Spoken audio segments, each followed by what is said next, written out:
Hey everybody, welcome to this week's Weekly Roundup. There is a lot going on in the city, so let's start first with construction.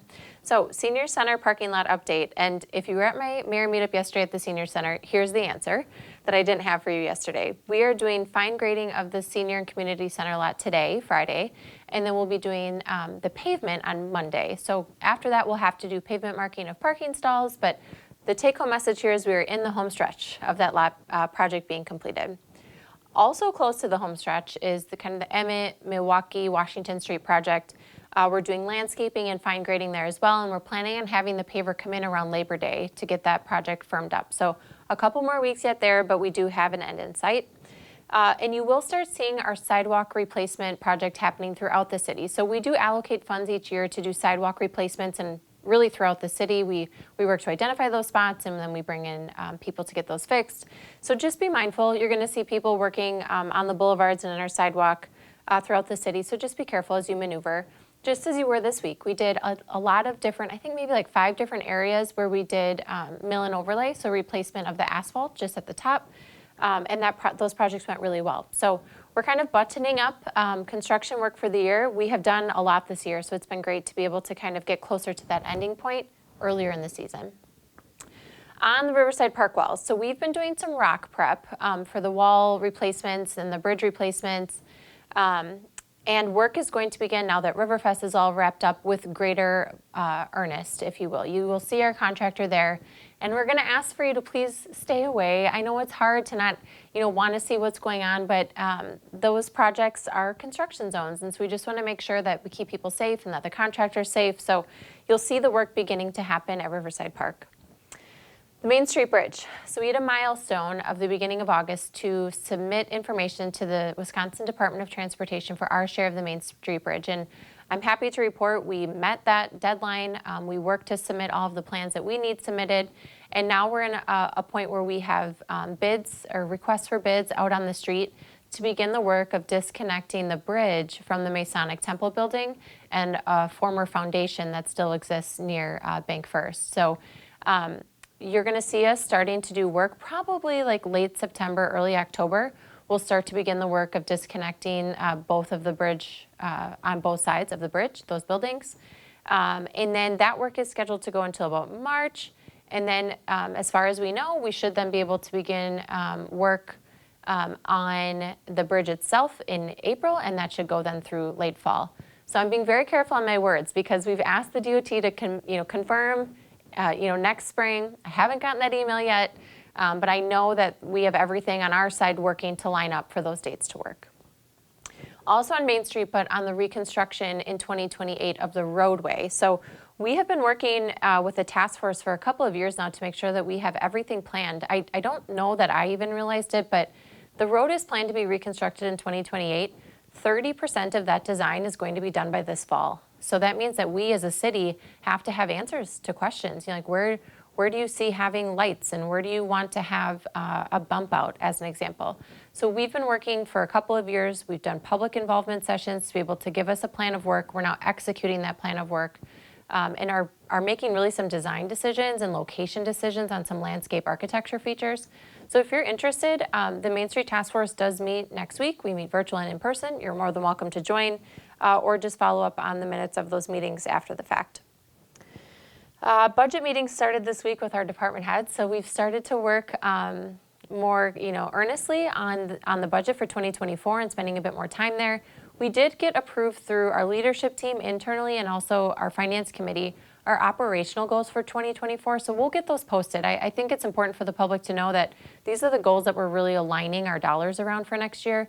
And then just a reminder to stay in the loop. We'll have a lot more on our social media about the budget process as it works out. Policy-wise, I try to share updates on ordinances we're working on. So we have been working on a subdivision ordinance, which I don't know that everyone knows even exists, but if you look around larger subdivisions, you're going to see standardized features like parks, sidewalks, curb faces. That's all that and many, many, many more things are dictated in a subdivision code. We haven't updated ours in decades, and development has changed quite a bit. So we are updating our subdivision ordinance. We will be having kind of an informational meeting with some of our larger developers so we can get their input and make sure that we're putting forward a product that is in the best interest of the city and also development friendly. We've also started working on special event permit changes. That obviously is stemming from some recent discussions at our Common Council meetings.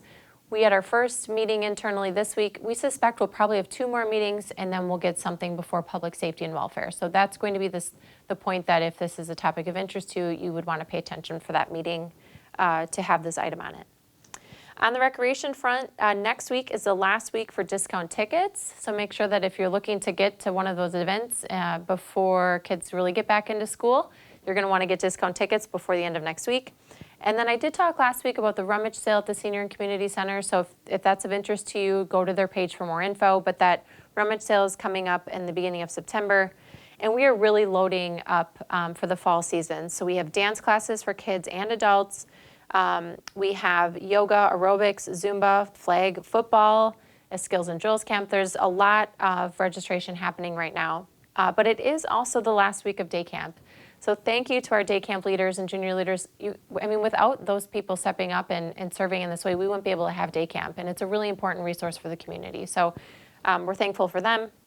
And we're also equally thankful for all the people who answered my begging plea to be a lifeguard. We were able to staff the aquatic center for the summer. The last day for the outdoor pool is this Sunday from 12 till 6 with lap swim from 11 to 12. They will be doing some discounts in the concession stand to make sure we can sell the rest of our inventory. So your last chance to hit the aquatic center is this Sunday. On the library front, I think next week, they have something called Read with a Racehorse, which caught my interest. So this is a story time with a local author and her racehorse, and they'll go through that book. And then there's also a jewelry making class that's coming up in September. So watch for more info on that. I did want to mention this week we had a lot of really good events. I don't often get the chance to expose those as much as I should, but we had our new teacher breakfast this week. The Chamber of Commerce does an excellent job organizing that and welcoming, I think it was nearly 70 new educators to both the district and then also to our private schools as well. And we had a couple of ribbon cuttings this week. And one of those was the ribbon cutting for the new YMCA Child Care Center, which is where we're working with a couple of local providers and the foundation to pilot one of the locations, the other is Kitty Campus, pilot our employer-sponsored child care model. So it was a big milestone for us this week to have that center open. On the job front, it is that time of year I will now start begging shamelessly for crossing guards. So we are in need of crossing guards. If it's just a couple hours in the morning, a little bit in the afternoon as well. So if this is for you, or if you even want to be a substitute, please consider becoming a crossing guard. Where my family, we're the school that we drive by quite a bit, our crossing guard waves to us every morning, and it's like the best thing. So it's just a good opportunity to serve the community in a really important way.